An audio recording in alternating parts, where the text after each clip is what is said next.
What's up everybody? In today's video, I'm going to teach you how to build an overhead shooting rig just like the one I have set up right here.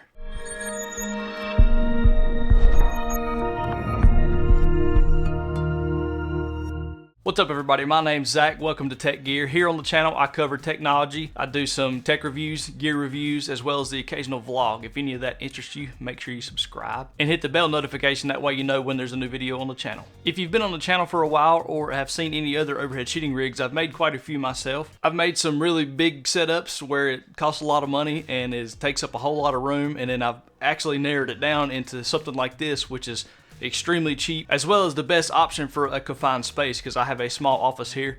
This stays set up all the time. I don't have to adjust nothing. I don't have to take anything down or put it back up when I'm ready to use it. It's honestly one of the best things you can build for an office if you want an overhead view. I'll link to my other setups in the description if you'd like to see some of those, but this is by far the cheapest way you can do it. Before I jump in and teach you how to assemble it, let's talk about what you're going to need. You're going to need a table or a desk. You're going to need a camera, obviously. You're going to need a ball head, preferably one with like a quick release built into it, where you can have the quick release plate on the camera and leave the ball head set up where you could take your camera on and off very quickly. And you're going to need a monitor mount. Now I know that sounds kind of weird, but I promise you it's the new thing. The monitor mount that I recommend is by a company called Wally, and I've also got a video on the channel reviewing one of the monitor mounts by Wally. So I recommend the extra tall version, and that's basically all you need to get this set up. Now there are some other things you can add which I'll cover later into the video, but that is the bare bones. That's all you need to make this set up. Let's step over here to the table and put it together. Okay, so just to talk about what actually comes in the box here,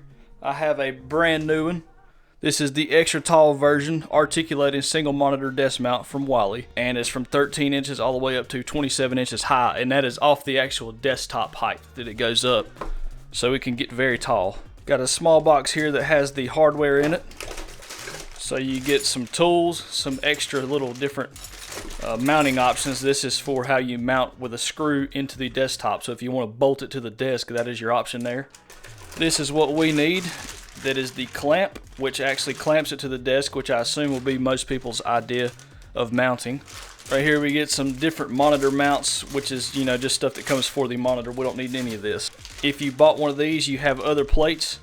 This is for the back side of the monitor, like a quick release type thing. You don't need it either. All we're looking for is this, which is your arm,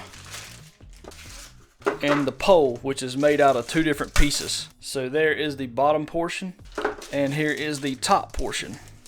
And these two poles screw together to make one pole. Then there's also a little hex key screw where you can tighten it in on the screw joint itself, which is kind of extra security.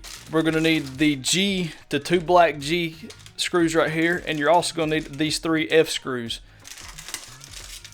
On the part of the clamp that does not have the actual twist lock, you have 3 holes here, and that is how you connect to the base. So these 3 screws go through this plate into the pole. Go ahead and tighten these down. Now for your other 2 screws right here, you decide how wide you need this to be to accommodate different desk thicknesses. I usually tighten these down pretty good. And there we go. Your clamp is finished. Now the very last step is to add your arm. And all I do with it is determine how much height you need. If your camera doesn't have zoom, this is how you adjust how far off the table you want to be. But I always put mine on the very top just to give me the most height. That way I can use my camera to zoom in and tighten up the shot if that's the way I need it to look. Now when doing this part of the process, I just rough it in and then connect it to my desk and make my minor adjustments after then. So here we have it all together, all the way to the arm, just like that. Okay, so to mount this thing, you're just going to take the clamp, reach over the back side of the desk, or get behind the desk if you can. Oh my goodness. Just like this. I would recommend get behind the table to do this, but I'm going to crawl up under. Just as easy. I just want to make sure I don't drop it. Just get it good and hand tight. It ain't got to be, you know, crushed to desk tight. I've got a lot of weight on mine, and it's just barely snug. So this is what it looks like. It is very tall. It's at its tallest position right now. And we have to do something else to the head here. So as you can tell here, the plate that is supposed to connect the monitor is movable. And we need to take that plate out of it and get it just like that, about 90 degrees, and tighten it down. Now be careful not to over tighten these things. I have over tightened one before on a monitor arm, which is this big bolt right here, and it broke the little housing that's inside of the clamp that surrounds the pole, and it will not tighten up anymore. It just stripped out. So be careful, do not over tighten these things. They'll do more than you think they will just by getting them snug. All right, I've got this at 90 degrees to where it will not fold now, and the next step is to get the ball head installed. So for the ball heads, I kind of recommend one brand, but there are some other ones you can go with. Now the brand I've been using the longest is the Joby brand ball head. It's the Ball Head X. Now they call it the Ball Head X 5K or the Ball Head 5K.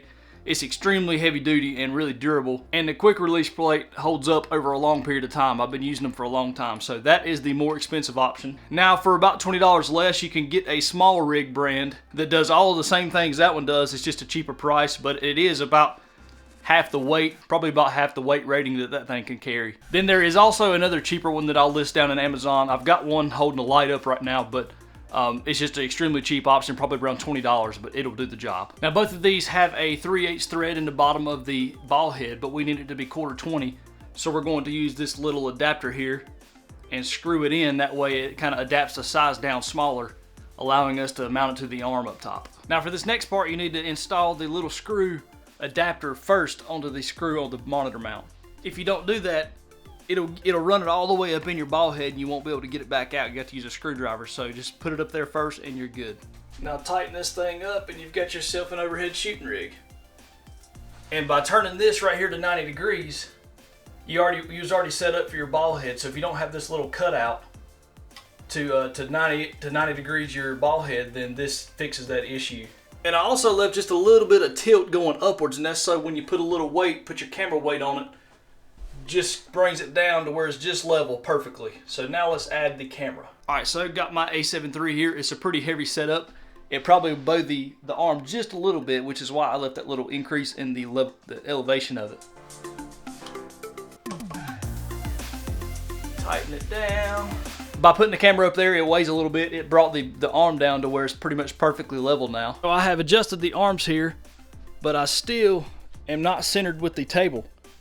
And another way to fix that is you can adjust this. You could spin this around backwards and get the starting hinge point further back against the wall, which allows you to have more range. And everything here is movable too. Everything is articulating. And just to give you an example, mine is set up at an angle. So my actual monitor mount is over to the left, and I have an arm that comes over and catches my overhead shooting rig, which helps me center it up on my desk. So you could do the same over here. You could take the pole and off center it and mount it maybe over in this area, and then work your camera over to the middle and be able to center it that way. So you have options on how you can mount it. Just loosen your clamp, slide it over, and move all your arms to fix it accordingly. Okay, so this is what it looks like when you have it fully assembled and positioned correctly. We've got pretty decent lighting here. So earlier in the video, I told you can add other things to the setup to make it function better. Well, this is where it comes into play, where you want good audio, or if you want to add some lights to your setup.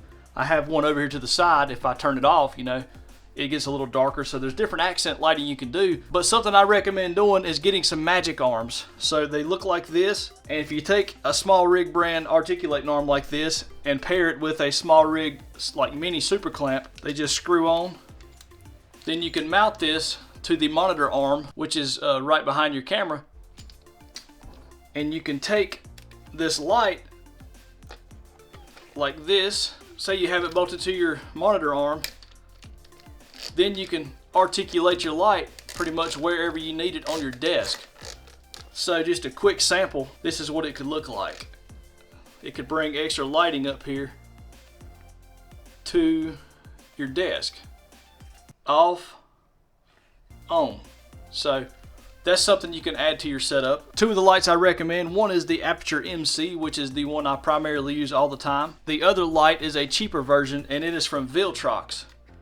and you can get these extremely cheap off Amazon, and I'll link to both of these down in the description box for y'all. Now, as for the microphone options, I would recommend the Rode Video Micro, which is what I'm currently using now, the Deity Do4 Duo if you have a little bit more cash to spend, or if you're looking for more of a budget option, I would go with the Movo, which can be found on Amazon really cheap as well. Links to all three of those down in the description. You could also get a smaller double ball head with a super clamp or a mini super clamp from Small Rig.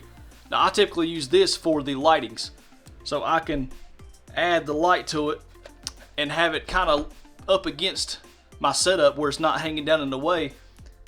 And I use the longer articulating arm for my microphone just to be able to move it closer to my face and be able to articulate it better. Alright guys, that's going to wrap up this video. If you have any questions, let me know down in the comments. Remember, all the links to everything mentioned is going to be down in the description box. And if you found this video helpful, consider subscribing. I may have some other videos coming up like this that you might enjoy. I know that I do have one video I want to make, and that is how to build a all-in-one camera setup for YouTube videos like I have right here. It is super small and compact, and it is movable, so stick around if you'd like to see that video. And I'll see you on the next one. Later.